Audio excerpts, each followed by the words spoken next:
যদি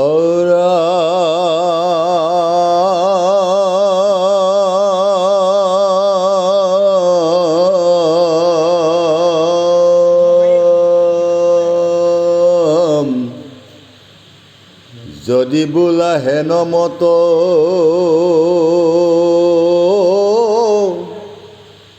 ভক্তি শেষুলভ পথ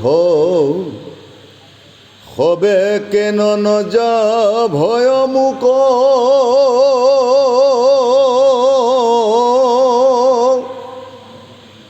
গুচুক সংসাৰ হেতু দূৰ শোক জন্ম মৃত্যু সুখে সবে সংসাৰত ৰুক বিষয়ক যত্ন কৰে মাত্ৰ কৃষ্ণ দৰে ভৰে নজানয় তাৰ ভাল মন্দ ভাৰ্যা পুত্ৰ সমনিতে দুখ কমা নয় হিত অজ্ঞানত মোহে থাকি অন্ধ ৰাম শাস্ত্ৰই উপদেশ পাই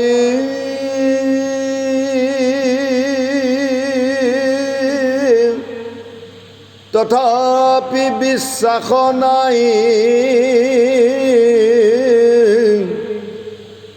গুৰুমুখে নলয় সাৰ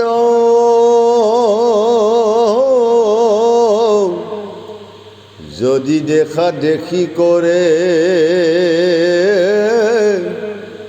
যেন ভাতু ৰাম স্মৰে অন্তৰত শ্ৰদ্ধা নাই তাৰ ৰাম তীৰ্থ যজ্ঞ তপস্যাৰ শ্ৰদ্ধা শেষ বাৰু সাৰ শ্ৰদ্ধা বিনে কাৰ্য নষ্ট যত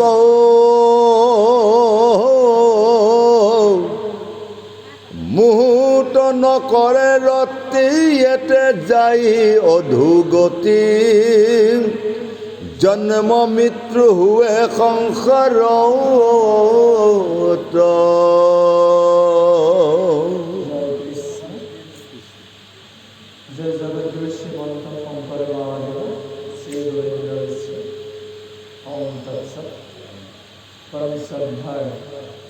আজি মহান পবিত্ৰ স্থানত উপবিষ্ট হৈ প্ৰভু ভগৱন্তৰ মুখৰ বাণী শ্ৰীকৃষ্ণৰ জীৱানী বৃতামৃত পান কৰি থকা ভকত বৈষ্ণৱ আৰু মাতৃ সমন্বিতে এই শব্দযন্ত্ৰৰ জৰিয়তে শ্ৰী গীতা শুনি থকা সবৰে শ্ৰীচৰণত আমি কোটি কোটি প্ৰণাম জনাইছোঁ।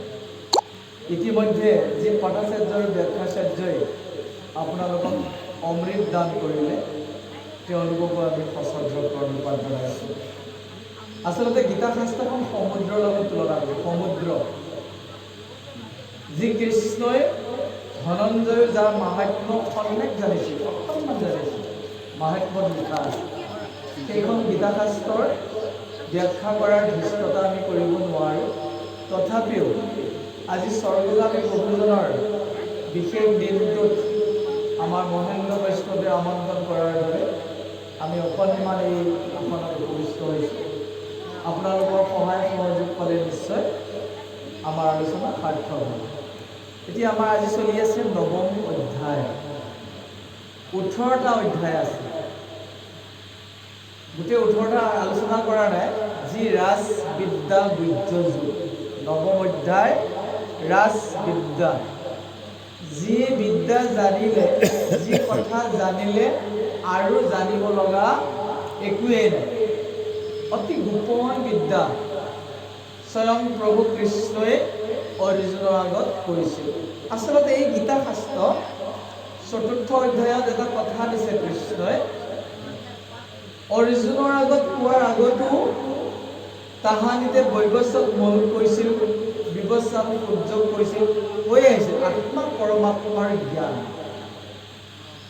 এই জ্ঞান মহাভাৰতৰ ভয়ংকৰ যুদ্ধ, কৌৰৱ পাণ্ডৱৰ যুদ্ধৰ প্ৰাক মুহূৰ্তত পোৱা যায়। এইটো আটাইতকৈ গুৰুত্বপূৰ্ণ কথা। ইমান ডাঙৰ যুদ্ধ এখনৰ সময়তনো এইখন ধৰ্মশাস্ত্ৰত কিয় ক'ব লগা হ'ল? সেইটোৱে মূল প্ৰশ্ন। আহিম তালৈ, ৰাজগীতা দুজনলৈ আহিম। প্ৰথম কথা, গীতাৰ প্ৰথম শ্লোক সকলোৰে কণ্ঠে কণ্ঠে আছে প্ৰভুসকলৰ।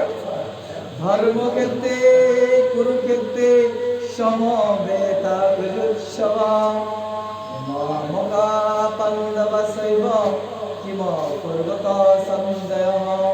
ধৃতৰাষ্ট্ৰ উবাচ, ধৃতৰাষ্ট্ৰই সুধিছে, ধৰ্মক্ষেত্ৰ কুৰুক্ষেত্ৰত মোৰ পুত্ৰসকল আৰু পাণ্ডুৰ পুত্ৰসকলে কি কৰিছে, হে সঞ্জয় মোক কোৱা। সঞ্জয়ক এটা মহাশক্তি দান কৰিছিল যে যি কুৰুক্ষেত্ৰত যুদ্ধ হৈছিল, হস্তিনাপুৰৰ পৰা তেওঁ দৰ্শন কৰিছিল। ধৃতৰাষ্ট্ৰকে সেই ক্ষমতাটো দিব বিচাৰিছিল ব্যাসে। ধৃতৰাষ্ট্ৰই ক'লে, গোটেই জীৱনটো অন্ধ হৈ কটালোঁ, এতিয়া মাৰা কাটাবোৰ চামলে মই নাচাওঁ, সঞ্জয়কে দি দিওঁ। সেই শক্তিটোৰ জৰিয়তে সঞ্জয় সকলোবোৰ দেখি আছিল যে প্ৰথম কথা হ'ল ধৰ্মক্ষেত্ৰ কিয় বুলি ক'লে, কুৰুক্ষেত্ৰ ধৰ্মক্ষেত্ৰ কিয় হ'ল, সেইখিনিতে প্ৰথম শব্দই লিখিছে ধৰ্মক্ষেত্ৰে। যে কুৰু ৰজাই ৰাজৰ্ষি আছিল, ৰজা আছিল, কিন্তু সাধাৰণ প্ৰজাৰ যে ঋষি তুল্য আছিল। সদায় তেওঁ কুৰুক্ষেত্ৰত হাল মাৰিছিল। হাল মাৰোঁতে মাৰোঁতে তেওঁ ইমান পুণ্য সিদ্ধি হ'ল, এদিন স্বয়ং ভগৱান আহিল, ক'লে, হে কুৰু মহাৰাজ, আপুনি সদায় যে ইয়াত মাটি চহোৱা কাম কৰিছে, আপোনাক কি বৰ লাগে? এই ঠাইত যিজন মানুহৰ মৃত্যু হ'ব, তেওঁ চিধা আপোনাৰ ঘৰলৈ যাব পাৰিব, বৈকুণ্ঠ যাব পাৰিব। স্বৰ্গৰ কথা কোৱা নাই, নৰকৰ কথা কোৱা নাই, য'ত পৰম প্ৰভু কৃষ্ণৰ স্থান বৈকুণ্ঠ পাব। আৰু কুৰু মহাৰাজক প্ৰভু ভগৱন্তই ক'লে, তথাস্তু, তাত মৰিলে বৈকুণ্ঠ পাবগৈ, যিমান পাপেই নকৰক। আটাইতকৈ ডাঙৰ কথাটো হ'ল, সেই ঠাইখিনিত ইমান মহত্ব আছে বুলি পিতামহ ভীষ্মই জানিছিল। কৃষ্ণইতো জানেই, সেইকাৰণে কুৰু পাণ্ডৱৰ যুদ্ধখনৰ ঠাই নিৰ্বাচন কৰিলে কুৰুক্ষেত্ৰ। আৰু কৃষ্ণই কি প্ৰতিজ্ঞা কৰিছিল, যে মই যুদ্ধক্ষেত্ৰত অস্ত্ৰ নধৰোঁ, মই কি হ'ম, অৰ্জুনৰ ৰথৰ সাৰথি। এই যে অৰ্জুনে কাৰপাত পাৰিব, সন্মুখত কৃষ্ণ থিয় হৈ আছে, সিফালে দুৰ্যোধনৰ সৈন্যবিলাকৰ গাত গৈ অস্ত্ৰপাতে সানিছে, সি মৰিবই। মৃত্যুৰ সময়ত তেওঁ কাক দেখা পাইছে, স্বয়ং শ্ৰীকৃষ্ণক দেখা পাইছে। মৃত্যুৰ সময়ত যদি শ্ৰীকৃষ্ণক দৰ্শন কৰে, তেওঁৰ নাম শুনে, তেওঁৰ নাম উচ্চাৰণ কৰে, তেতিয়াহ'লে তেওঁ বৈকুণ্ঠত যাবই। আৰু সেইকাৰণে কৃষ্ণই ক'লে, মই অস্ত্ৰ নধৰোঁ, মই সাৰথি হ'ম। এই যে কৃষ্ণ যে খাৰা হৈ আছে, সিফালৰ সৈন্যবোৰ চব বৈকুণ্ঠলৈ গৈ আছে। এই দৃশ্য বৰবৰীকে দেখিছে। বৰবৰীকৰ কাহিনীটো জানেনে? মই ইমান ডিটেইলছ পোৱা নাই। আৰু বৰবৰীকে এপাত সৰতে গোটেই মহাভাৰতৰ যুদ্ধ শেষ কৰি দিলে। ক্ষমতা আছে, কৃষ্ণই তেওঁক ডিঙি ছেদ কৰি দিলে। আৰু তেতিয়া বৰবৰীকে কৈছে, প্ৰভু, মই যুদ্ধখন চাইহে মৰিবলৈ মন আছে। সেই তেতিয়া পাহাৰৰ শিল এটাত থাকি যুদ্ধখন চাই আছে। দেখা পাইছে বৰবৰীকে যে যিমানবোৰ কুৰুক্ষেত্ৰ ৰণত সৈন্য মৰিছে, সকলোবোৰ বৈকুণ্ঠলৈ চতুৰ্ভুজ হৈ গৈ আছে। পিতামহ ভীষ্মই জানিছে, মূল উদ্দেশ্য আমাৰ শৰীৰটোত বন্দী হৈ থকা আত্মাটোক মুক্ত কৰা। গোটেই গীতাত মূল তত্ত্ব সেইটো। প্ৰথম অধ্যায় আছিল বিষাদ যুগ, বিষাদ মানে দুখ, অৰ্জুনে যুদ্ধ কৰিবলৈ গৈ দেখিছে সন্মুখত ঘৰৰ মানুহ দুৰ্যোধন, দুশাসন, পিতামহ, ভীষ্ম, গুৰু, দ্ৰোণাচাৰ্য সকলো আছে। নকৰো যুদ্ধ পেলাই দিলে। যিজন অৰ্জুনক লৈ পৰম প্ৰভু ভগৱানে ভূমিৰ ভাৰ হৰণ কৰিব বিচাৰিছে, তেওঁ লগৰজনে কি কৰিলে? অস্ত্ৰ পেলাই দিলে। দ্বিতীয় অধ্যায় সাংখ্য যুগত অৰ্জুনক বুজাই দিছে, হে অৰ্জুন, পৃথিৱীত যিমানবোৰ মানুহ দেখিছা সকলোবোৰে নিৰ্দিষ্ট সময়ৰ বাবে আহিছে, ই যাবই লাগিব। এতিয়া যুদ্ধখন যে একেলগে পাতিছোঁ, এই 18 দিনতে গোটেই সোপা যাব লাগিব, তুমি যুদ্ধ কৰা। অৰ্জুনে কিন্তু কৰা নাই। সাংখ্য যুগত আত্মা পৰমাত্মা জ্ঞান দিলে, বুজি নাপালে। তৃতীয় অধ্যায় কৰ্মযোগৰ ওপৰত শিকালে, যাৰ যিটো কৰ্ম কৰিবই লাগিব। আজি পাঠ আছে যে পাঠ কৰিবই লাগিব, চবনিয়ে শুনিবই লাগিব, বুজি পাইছে? যে ক্ষত্ৰিয় হিচাপে তোমাৰ যুদ্ধ কৰ্তব্য, অৰ্জুনে বুজা নাই। চতুৰ্থ অধ্যায় আহিল জ্ঞান যোগ, জ্ঞান দি আছে, বুজা নাই। পঞ্চম অধ্যায় কৈছে যে তুমি কৰ্ম সন্ন্যাস যোগ, কৰ্ম কৰা, তাত লিপ্ত হৈ নাথাকিবা, তথাপিও বুজা নাই। মন স্থিৰ কৰিবলৈ ষষ্ঠ অধ্যায়ত ধ্যান যোগৰ বৰ্ণনা দিলে। কিছু কিছু বুজিছে, ভালদৰে বুজা নাই। সপ্তম অধ্যায়ত সোমালে জ্ঞান বিজ্ঞান যোগ, জ্ঞানটো বুজাই দিছে বিজ্ঞানসন্মত ভাৱ। অষ্টম অধ্যায় অক্ষৰ ব্ৰহ্মযোগ, স্বয়ং ভগৱান যে জগতৰ ঈশ্বৰ, কৃষ্ণ যে তেওঁৰ অংশ, কৃষ্ণই যে আহিছে, বুজাই দিলে, তথাপিও অৰ্জুনে বুজা নাই। নৱম অধ্যায় ৰাজ বিদ্যা গুহ্য যোগ, যিটো আজি আমাৰ নিয়ম অনুসাৰে চলি আছে। লগতে অকণমান বাকীকেইটা অকণমান কৈ আহিছোঁ। দশম অধ্যায়ত কৃষ্ণই বিভূতি যুগৰ কথা ক'লে, বিভূতি যুগ সমস্তময়ে কৈছে, হে অৰ্জুন, এই ব্ৰহ্মাণ্ডৰ ডাঙৰ ডাঙৰ শক্তিবোৰ ময়ে। অৰ্জুনে কিছু বুজি পালে, একাদশ স্কন্ধত বিশ্বৰূপ দেখুৱাই দিলে। বিশ্বৰূপ দেখুৱাই দিওঁতে অৰ্জুনৰ মনত এটা ভাৱ আহি গ'ল, এইজনে সমস্ত, ভক্তি ভাৱ আহি গ'ল। 12 নম্বৰ অধ্যায় ভক্তি যুগ। আমি সকলোৱে ভকত, কিন্তু ভক্তি কৰিবলৈ ভালদৰে বহুতে জানা নাই। যেনেকৈ স্কুল এখনত ক্লাছ 10ত 50জন ল'ৰা ছোৱালী আছে, ধৰি লৈছোঁ, আপোনালোকৰ হায়াৰ ছেকেণ্ডেৰী ধৰি ল'লোঁ 50জন পঢ়িছে, গোটেই সোপা ফাৰ্ষ্ট ডিভিজন পাছ কৰিব নেকি? নকৰে। কোনোবাই ফাৰ্ষ্ট ডিভিজন যাব, কোনোবাই লেটাৰ পাব, কোনোবাই ছেকেণ্ড ডিভিজন যাব, কোনোবাই ফেলু মাৰিব।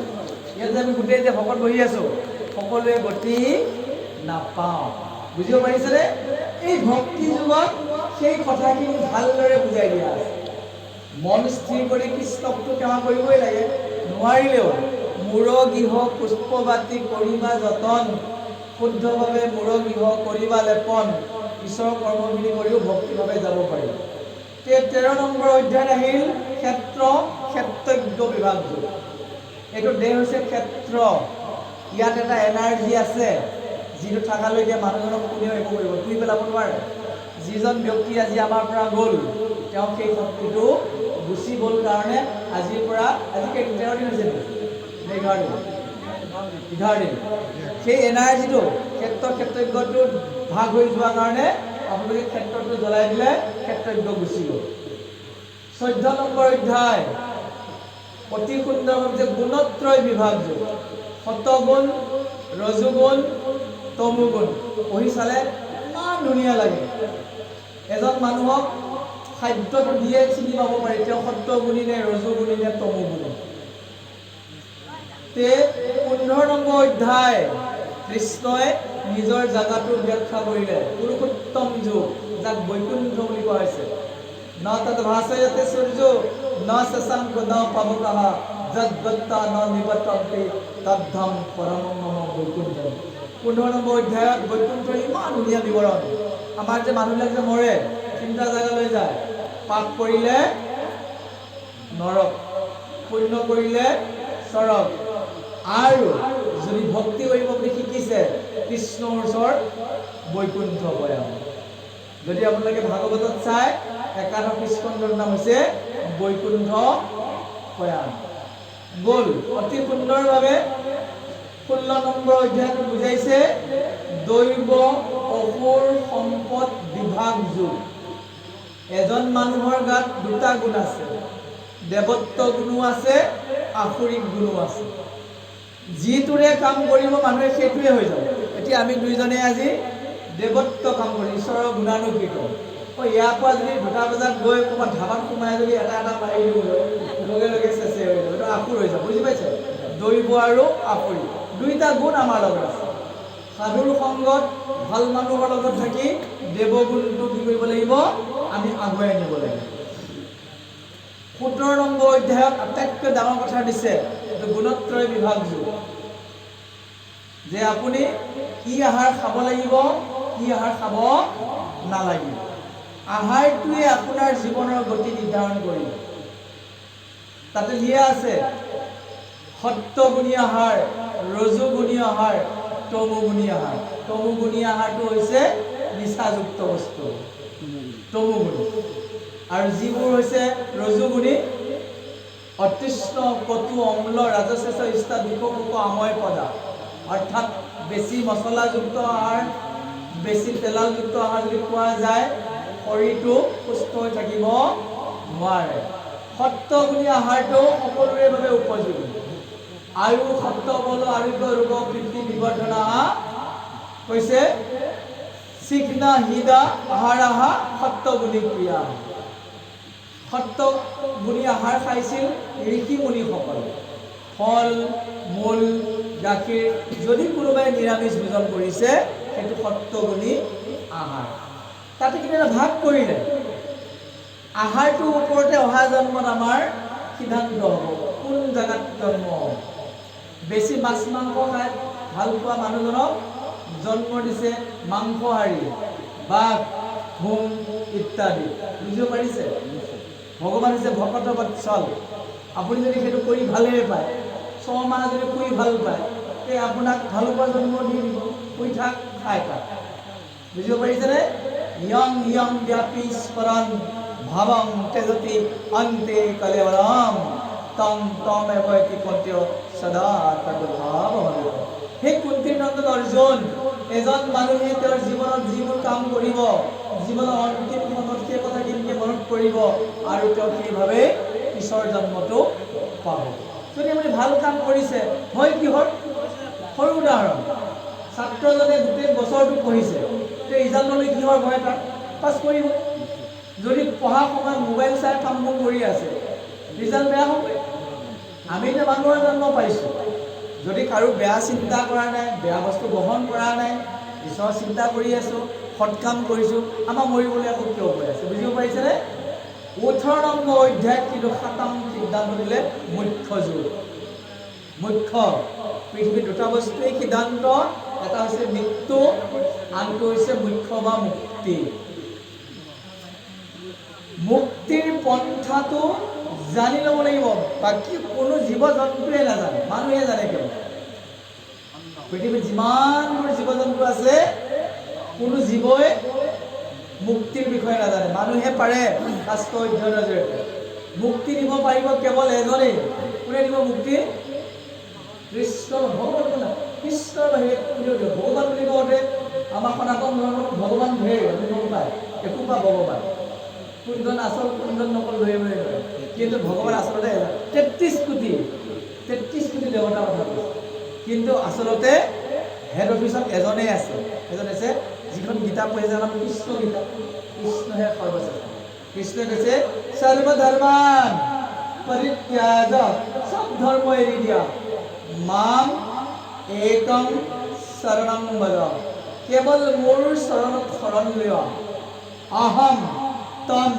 সৰ্বপাপেভ্যো মুখ্যস্মি মা কুশল হে কুন্তীৰ নন্দন অৰ্জুন যেতিয়া মোৰ ওচৰত তুমি একান্ত মনে শৰণাপন্ন হ'বা তোমাৰ সমস্ত পাপ মই ধুই চাফা কৰিম মোৰ তালৈ লৈ যাম কাৰণ কলিযুগত প্ৰত্যেকজন মানুহে পাপত মজি আছে কলিযুগত কোনোবা ব্যক্তিয়ে যদি কয় মই এটাও পাপ কৰা নাই সেইজন কি ব্যক্তি হ'ব মই নাজানো শাস্ত্ৰই সিদ্ধান্ত দিছে পৰীক্ষিতৰ নিচিনা ধাৰ্মিক ৰজায়ো পাপ কৰিছিল।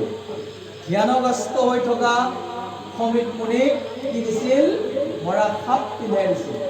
সেইকাৰণে কোৱা হৈছে কলিযুগত আমি জন্মগ্ৰহণ কৰিছোঁ, কৃষ্ণৰ শৰণাপন্ন হ'বই লাগিব। কৃষ্ণই কৈছে সৰ্বধৰ্ম এৰি একো সাক্ষাৎ অসুদিহ বিশ্বাসে সখী ওলৈও কয়া মাত নকৰিবা ভয় হেৰা কৰো অংগীকাৰ সমস্ত পাপত মই কৰিব নিস্তাৰ। ভগৱান কৃষ্ণৰ বাহিৰে আমাক কোনেও নিস্তাৰ কৰাব নোৱাৰে। সেইকাৰণে আজি কৃষ্ণ গীতা লোৱা হৈছে। এতিয়া আপোনালোকে যিখিনি সময় শুনিব, প্ৰভু ভগৱন্তক হৃদয়ত স্থাপনা কৰি এবাৰ আবেদন কৰিব, হে প্ৰভু, টোপনিটো ক্ষতি কৰিছোঁৱেই আৰু যে তুমি যাতে মোক কিছু জ্ঞান দিয়া। তেওঁ যেনেকৈ গ'ল, আমাৰ টাইপটো কৰিবলৈ নকৰে বাৰু। আমাৰ টাইপটো আমি নাজানো কাৰণে বাচি আছোঁ, গম পাইছে? আমাৰ আজি পান কাৰ্ড, আধাৰ কাৰ্ডত জন্ম তাৰিখটো আছে, মৃত্যু তাৰিখটো থাকিলে সৰ্বনাশ হৈ যাব। দুজনে জানিছিলে মৃত্যু তাৰিখ, এজন পৰীক্ষিতে জানিছিল আৰু এজন কোনে জানিছিল জানেনে বাৰু? শতাংগ ৰজাই জানিছিল। শতাংগ নামৰ ৰজা এজন আছিল, তেওঁ জানিছিল আৰু পৰীক্ষিতে জানিছিল। এই তাৰিখটো জনাৰ পিছত মানুহৰ মগজটোৱে কাম নকৰা হৈ যায়। মোক যদি ডক্টৰে কয় আৰু এসপ্তাহ পিছত মৰিয়ে থাকিব, খাব পাৰিম নেকি? নাজানো কাৰণে বাচি আছো। কিন্তু নাজানিলেও সেই তাৰিখটো বিধিয়ে আমাক লিখিয়ে দিছে, অমুক দিনাখন তুমি যাবই লাগিব।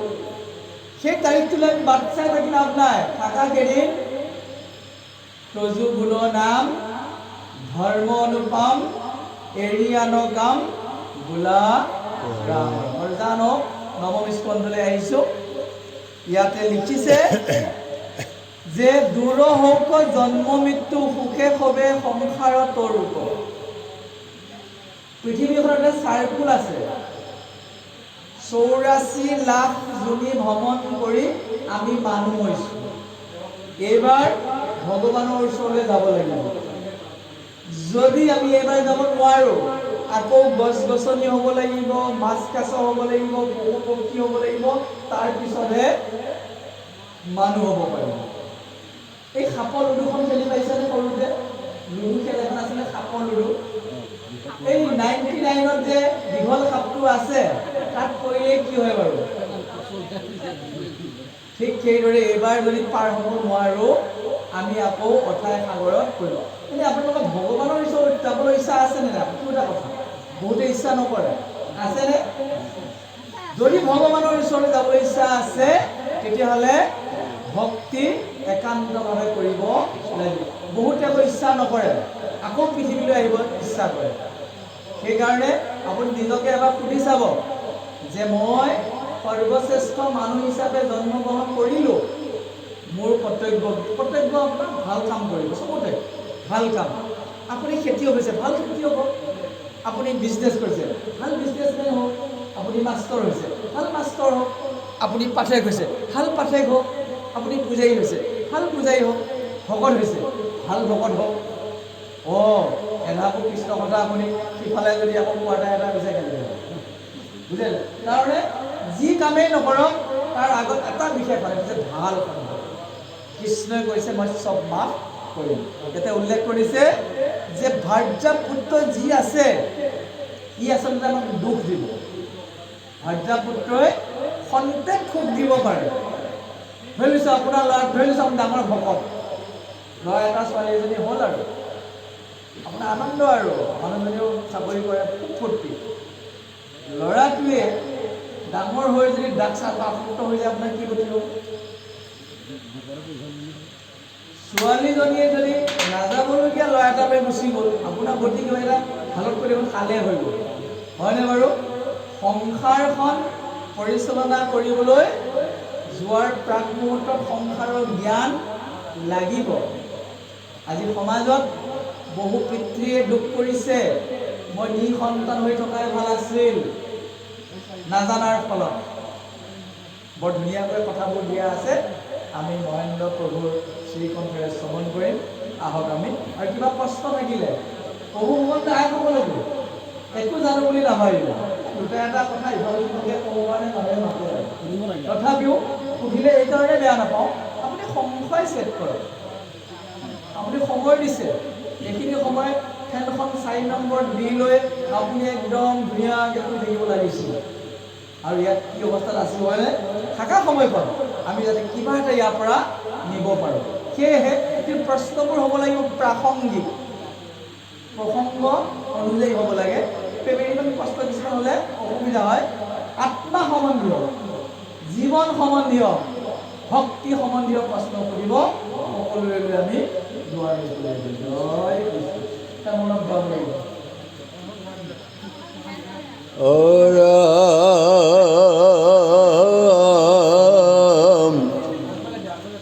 অব্যক্তময়ী স্বৰূপত ব্যাপী আছো জগতত, আদি অন্ত নাহি পূৰ্বাপৰ।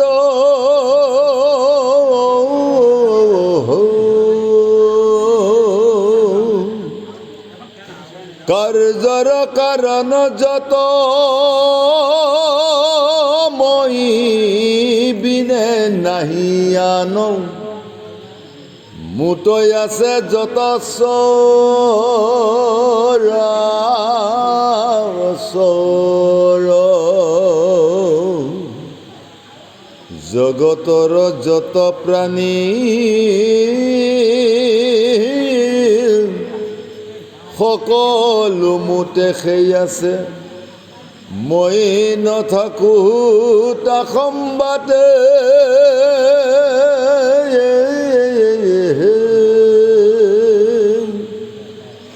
সবাতো মই খেৰহো তভু কাৰো সংগ নুহো, ইহাক জানিবা ভাল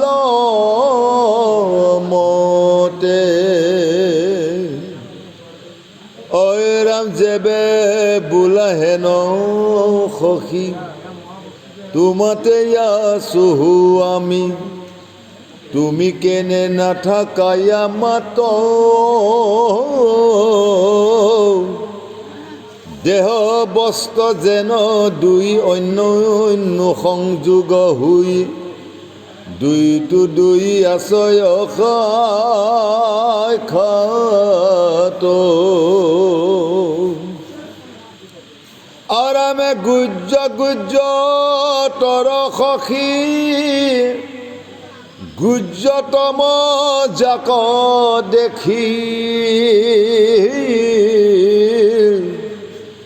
তাহাৰ ভেদ কহো শুনি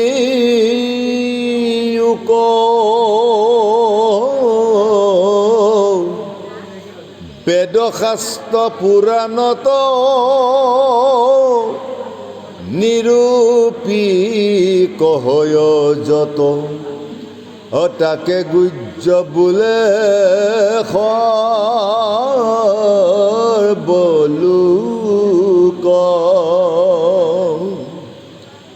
আৰামে জ্ঞান বিজ্ঞান কলোক,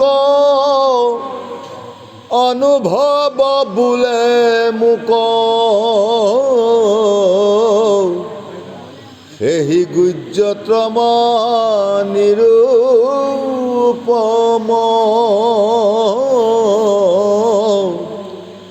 দুইটো বেটিৰ একেতত্ৰ, নিজ ভগৱন্ত মত্ৰ, নিজে জানায়েহি গুজ্জতম।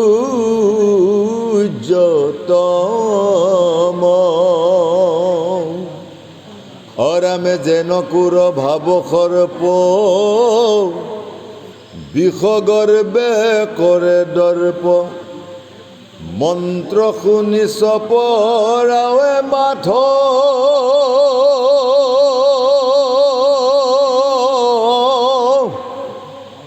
ঘূৰাবিটো সংসাৰৰ সুখে নৰ পাৱে পাৰ, মুঠ অল্প ভক্তি কৰি মাত্ৰ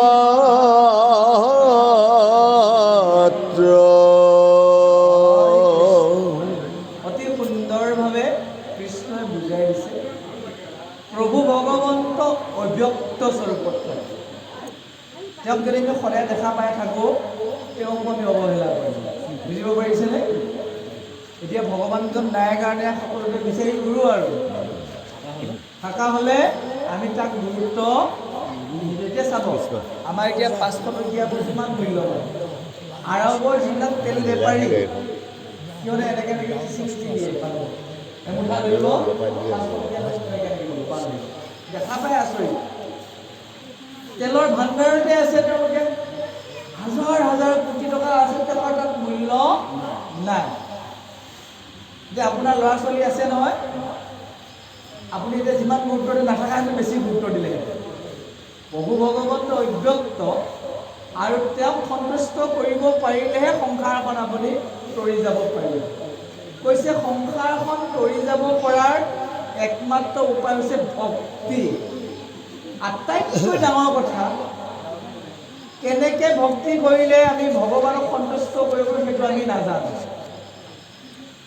নাম অপৰাধ 10টা আছে, গম পাইছেনে?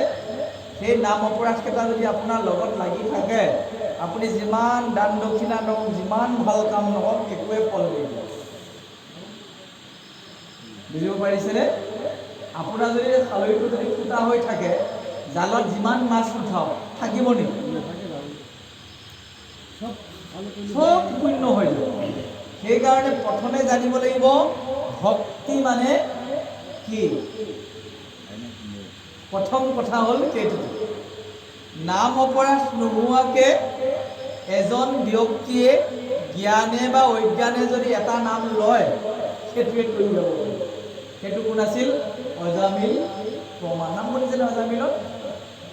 খুব ডাঙৰ পাপী আছিল, কিন্তু পুতেকৰ নাম নাৰায়ণ মাতোতে নৰকলৈ নগৈ বৈকুণ্ঠলৈ গৈছিল। কলিযুগৰ প্ৰায়বোৰ মানুহে নজনাকৈ নাম অপৰাধত পৰে। নাম অপৰাধৰ লিষ্টখন মাতি দিছোঁ। ভকতক নিন্দে যিটো অধম, নামৰ দুহি জানিবা সিটো পৰম। জাতৱন্তে ভৈলা নামৰ খ্যাতি, তাৰো কি নিন্দা নামে সহে আতি। আমি হোৱাই নোহোৱাই ভগৱানক নিন্দা কৰি যাব, আমাক নাম অপৰাধে পায় থাকে। বুজিব পাৰিছে? কলিযুগৰ ডাঙৰ মাইনাছ পইণ্ট। দ্বিতীয়তে, যত গুণনাম বিষ্ণু শিৱৰ, তাক ভিন্ন বুদ্ধি কৰে যিটো নৰ, নামৰ ইও মহা অপৰাধ, নৰকে কৰিলে নাহিকে বাৰ। মহাপ্ৰভু শিৱ আৰু কৃষ্ণৰ নাম আৰু গুণৰ মাজত ভেদ আনিব নোৱাৰি, কিন্তু ফিজিকেলি কিছুমান ভেদ আছে। আপুনি শাস্ত্ৰ পঢ়ি জানি ল'ব লাগিব। নাম আৰু গুণৰ আপুনি ভেদ কৰিব নোৱাৰিব। আকৌ কৈছে, যিটো পাপী কৰে নামক হেলা, বেদক নিন্দই যদি কোনো মেলা, নামৰ ই দুই অপৰাধ, নৰকে পৰিলে নাহিকে বাৰ। যে বেদৰ কৰ্মকাণ্ডবিলাকক বহুতে আজিকালি নিন্দা কৰি থাকে, নাম অপৰাধ। নাম বলে কৰে পাপ বুদ্ধি, অষ্টাংগ যোগে তাৰ নাহিকে শুদ্ধি। ভগৱানৰ নাম ল'লে পাপ মোচন হয় বুলি গধূলি কোনোবাই খোৱাৰ সময়ত যদি ঈশ্বৰৰ নাম লয়, এইটো যে খাই গধূলি বুজি পাইছে? সন্ধিয়া হ'লে যে যায় অকণমান যে খাই দিয়ে, তাতে যদি ভগৱানৰ নাম লয় পাপে আগুৰি লাগে। কৈছে, নামৰ কীৰ্তন কৰোঁতে আনে, আন মন কৰি যদি নুশুনে কাণে, অধুক যায় সিও হুইবে কলা, কাণত বাইবে টপত কলা। ভগৱানৰ নাম কীৰ্তন য'ত হৈ থাকিব, তাত আপুনি গ্ৰাম্য কথাত কেতিয়াও পাতিব অৱহেলা কৰিব পাৰিব, নতুবা যমৰাজে আপোনাক শাস্তি দিবই। তাৰ পিছতো আৰু ভয়ংকৰ কাৰণে মই য'তে ত'তে ভাগৱত কৰিব নাযাওঁ। মই য'তে ত'তে গীতা পাঠ কৰিবলৈ নাযাওঁ, বুজিছেনে? মই ভাগৱত বুলিয়ে ভাবিছিলোঁ বাৰু, যাৰ ধৰক গীতা পাঠেই হওক। তাৰমানে যদি শ্ৰোতাসকল অন্যমনস্ক হৈ যায়, দুয়োজনে নৰকত পৰিব। আমি কোৱা নাই, আপুনি কীৰ্তনখন আনক মেলা চাওক, মেলা চাওক। নাহিকে শ্ৰদ্ধা নপাতয় কাণ তাত যদি দেও নামক দান নামৰই মহা অপৰাধ নৰকে পৰিব নাহিকে বা শ্ৰদ্ধাহীন মানুহক নাম দান কৰিব দিয়া নাই। আজি চাব টোপনি ক্ষতি বুলি যদি আপুনি বাধ্যত পৰি থাকি যায়, মনটো যদি বিচনালৈ গৈ আছে, সেই ইয়াত কৈ থাকি কি লাভ আছে? তাতোকৈ মই ভাবোঁ যে আৰু 2 ঘণ্টা 1.5 ঘণ্টা শুনো, খাই লৈ লৈ যে যদি তাতে কৈ থাকোঁ নেকি মনটো একদম প্ৰথমে ভক্তিটো লাগিবই, গম পাইছে? এইটো জোৰ জবৰদস্তি কথা নহয়। নামৰ মহিমা শুনিয়া নীতি তাতো যদি নকৰে নামত প্ৰীতি নামত দুহি নাহি তাতো পৰে গুঞ্জিবে তাকে জিভা উবাৰে। ভগৱানৰ নাম ইমান মধুৰ ইমান সুন্দৰ, এই কথা জানিও যি নামৰ ওচৰলৈ অহা নাই, ভকতৰ ওচৰলৈ অহা নাই, তাকতো যমৰজাই লৈয়ে যাব। শাস্ত্ৰৰ সিদ্ধান্ত।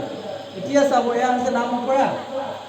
মোৰ বোধেৰে নাম অপৰাধটো প্ৰত্যেক ভকতানে কৰ্মস্থ লাগিব লাগে। এইকেইটা কৰিলে ভক্তি নিচে জানি ল'ব লাগিব। তাৰপিছতে আপোনাৰ যদি ধাৰ বেছি থাকে, আপুনি এসোপা উপাৰ্জন কৰিব কাম নাই।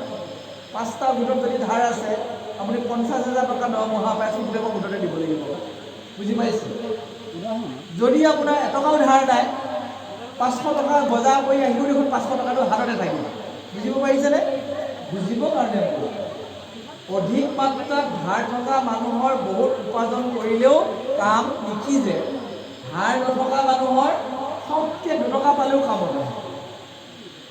আপুনি বন্ধনৰ পৰা লোন লৈ চাবচোন, বেংকৰ পৰা লোন লৈ চাবচোন, মাহিলী কিস্তি তাৰপিছত গম পাব। ঠিক সেইদৰে আমি যদি পাপ নকৰোঁ, অপৰাধ নকৰোঁ, এবাৰ ভগৱানৰ নাম ল'লে কামটো হ'লেই আৰু। ভগৱানৰ নাম কলিযুগত সৰ্বশ্ৰেষ্ঠ। হৰে নাম হৰে নাম হৰে নাম কেৱলম কলৌ নাস্তব্য গতিৰ অন্যথা।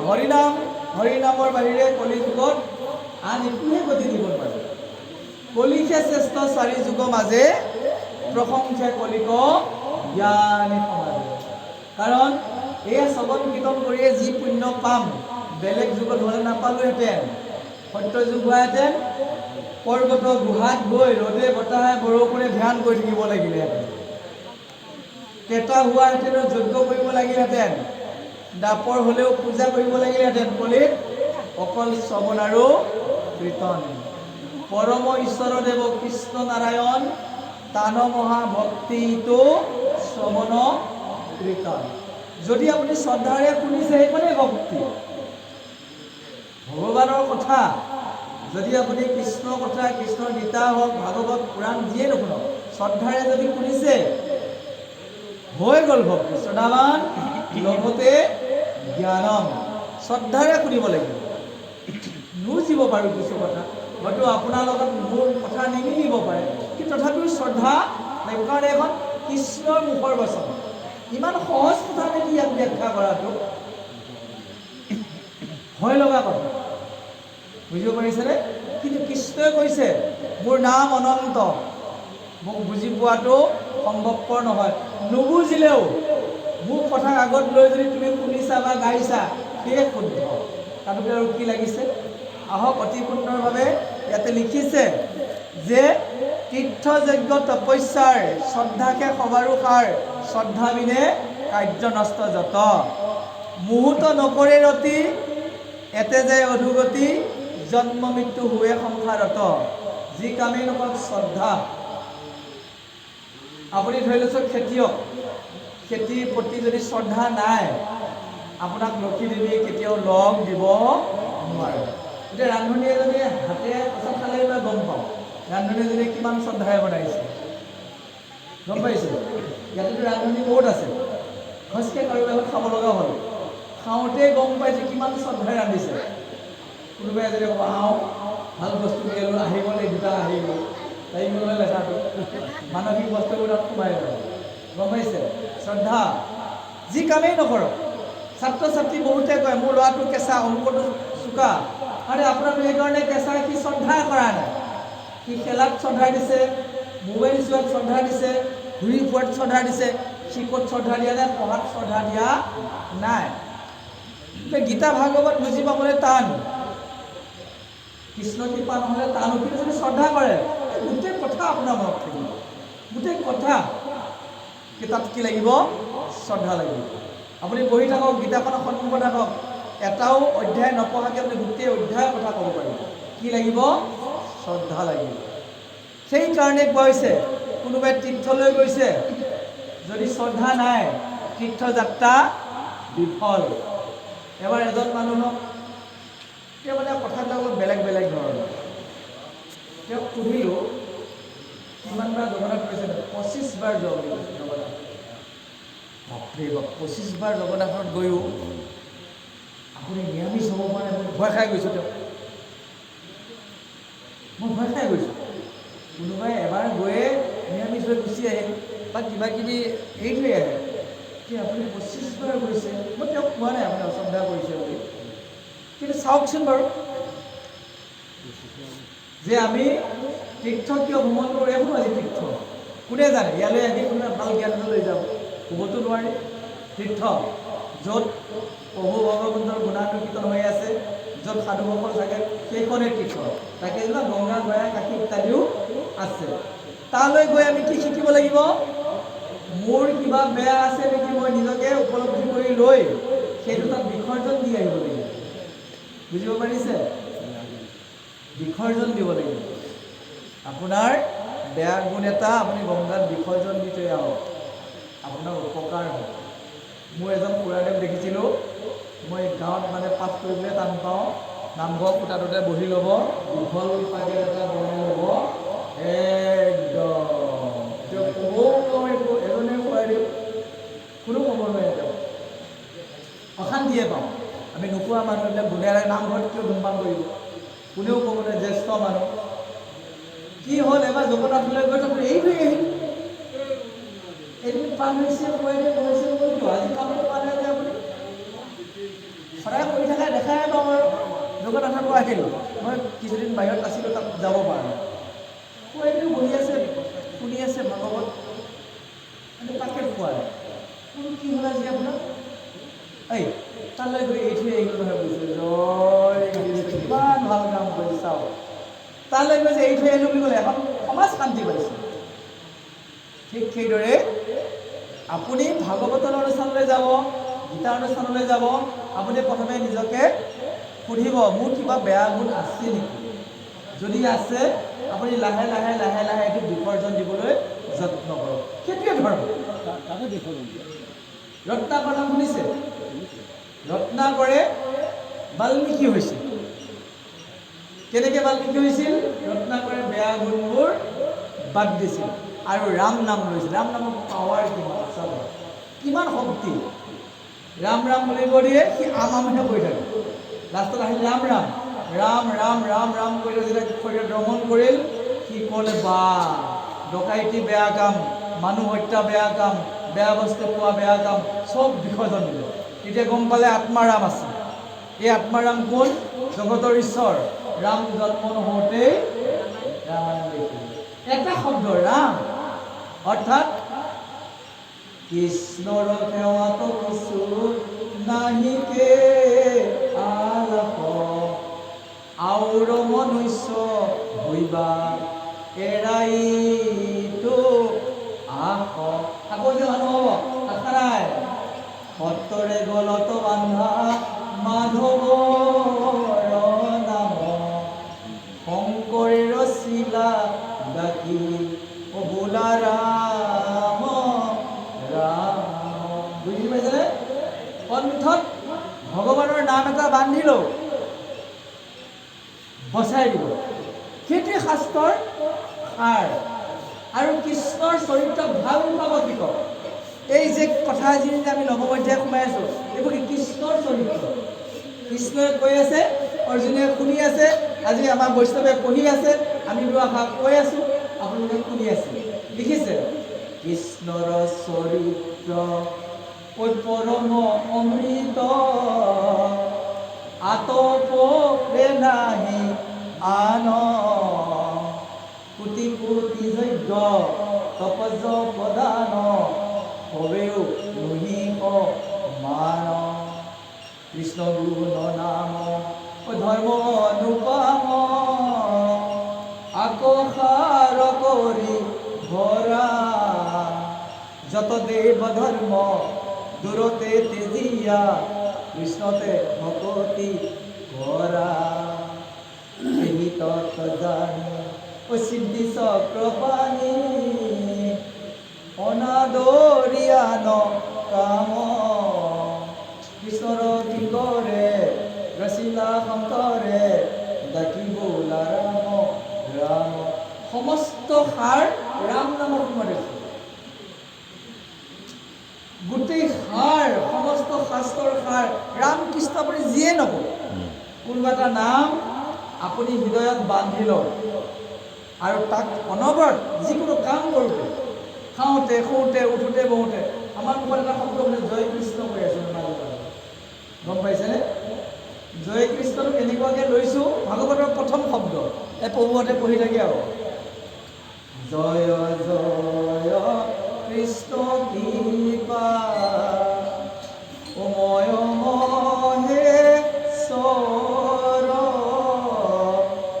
যাৰ আজ্ঞা শিৰে বহে ব্ৰহ্মা হৰি হৰ মৎস্য কুৰ্ম আদি অংশ অৱতাৰ যাৰ হেদয় কৃষ্ণ কোটি কোটি নমস্কাৰ জয় কৃষ্ণ নামটোক আমি গলত বান্ধি লৈছোঁ প্ৰতি মুহূৰ্ততে খাওঁতে শুওঁতে উঠোঁতে বহোঁতে কেৱল জয় কৃষ্ণ আপোনাৰ প্ৰিয় নাম এটা আপুনি গলত বান্ধি লওক পাৰ হৈ যাব কৃষ্ণই কৈছে মোৰ ভক্তিৰ বিনে এটা আত্মা অধুগতি যাওক অধুগতি শব্দটো আপুনি বুজি পায়নে অধুগতি মানে কি বাৰু ৰখা তলে যোৱা কয় নহয় আগতে আইতাহঁতে কয় ৰখা তলে যোৱা অধুগতি যোৱা তাৰমানে পৃথিৱীখনত 14টা ভাগ আছে 14টা মিলি কৰি ধৰক গো ভুৱ চ মহ জন তপ সত্য ওপৰত 7টা লাভ তাৰ ওপৰত আছে বৈকুণ্ঠ তলত আছে অতল বিতল সুতল তলাতল ৰসাতল পাতাল নৰক অধুগতি মানে নৰকত জয় কৃষ্ণ বুজি পাইছে অধুগতি যদি বেয়া কাম কৰিলে অধুগতি হ'বই খাটাম তাকে কৈছে যে মোক পূজা কৰা নাই মোৰ প্ৰতি ৰতি নাই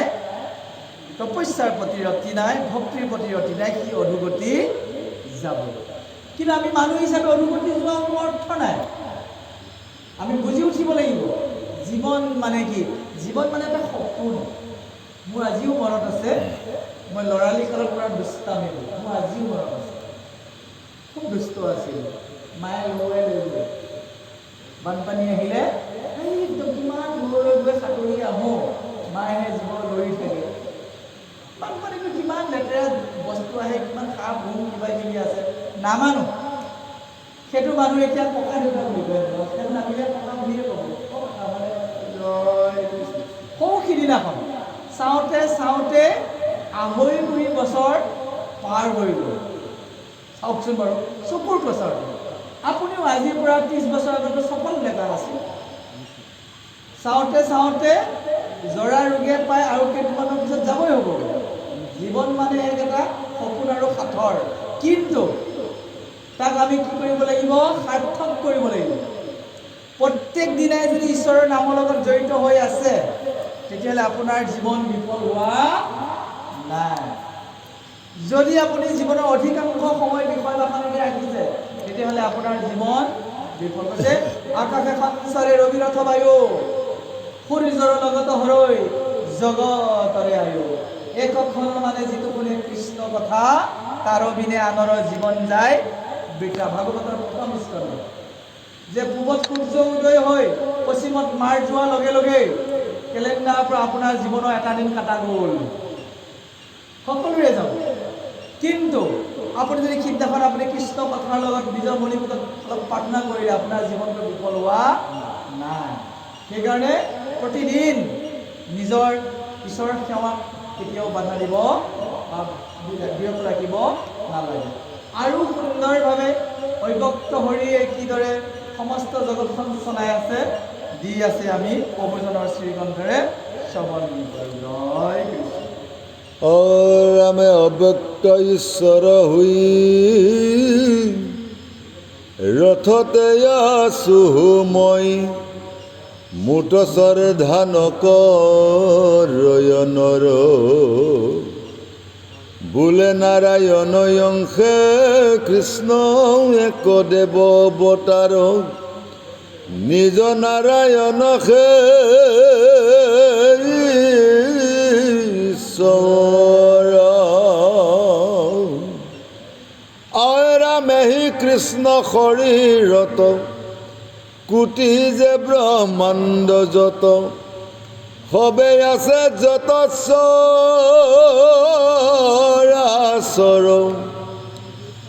তভু নাহি চৰ ধৰতী তাতে যাই অধুগতি তাৰ ফল নৰক মাতৰ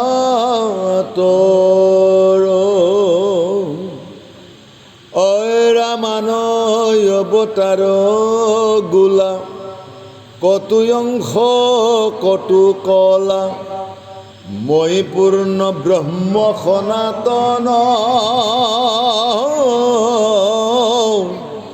পৃথিৱীৰ খন্দি ভাৰৱাতে হওঁ অৱতাৰ নিস্তে জানা মই নাৰায়ণ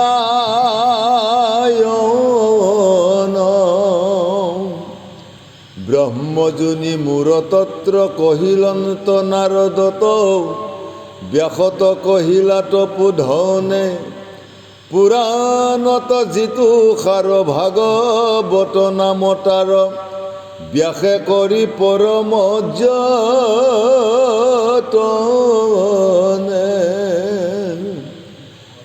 ৰাম টান পুত্ৰ শুক মণিতাক পহাইলম তয়ানি শুকে লোকে কৰিল প্ৰচাৰ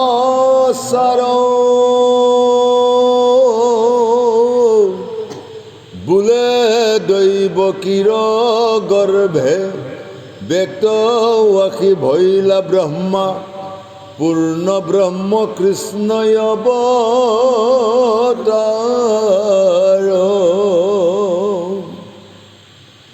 আৰামে আৰু হেৰা তুমি মই একে পিনে নুহু দুই অবিদ্যা মায়াত ভিন্ন দেখি মোৰ অংশ জীৱ তুমি মই আত্মা মন্ত্ৰ জামি তুমি মই এহি হে তু সখী সাৰথীৰ কহু ভেদ জানিও পৰিচ্ছেদ লোকে নজানয় মহামতী যিগোটা যে মহাৰথী ৰথে চৰি কৰে গতি ৰথ পুনু চলাও এষাৰথী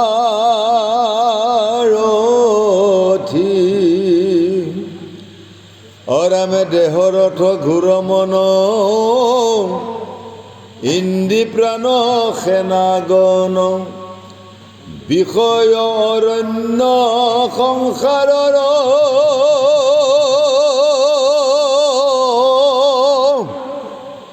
চিত্ৰ বুদ্ধি ধনু বানৌ লোভ মোহ সুসন্ধান ভোগ জেমি গয়া ভোলা তাৰ একদম বেয়া তত্ত্ব কথা কৈছে। এতিয়া ইয়াতে দুখনমান গাড়ী দেখা পাইছোঁ। সেইখন গাড়ীত যদি ড্ৰাইভাৰ নহয় গাড়ীখন চলাব পাৰিবনে বাৰু? টেম্পু গাড়ী কোনোবা আহিছিল তাত এজন ড্ৰাইভাৰ আছে। সেই ড্ৰাইভাৰজনেহে গাড়ীখন চালিকা শক্তিটো চলি আছে। আমাৰ দেহক ৰথৰ লগত তুলনা, ৰথ সৰ্বশ্ৰেষ্ঠ ৰথ। ৰথখন চলিবলৈ যিদৰে ঘোঁৰা লাগে তাত মন, দেহ ৰথ ঘোঁৰা আমাৰ যিবোৰ ইন্দ্ৰিয় আছে এইবোৰে আমাক কি কৰি আছে আগবঢ়াই লৈ গৈ আছে আচল বস্তুটো হৈছে মন মনে যদি নকৰোঁ বুলি কয় তে আপুনি বোলে নাখাওঁ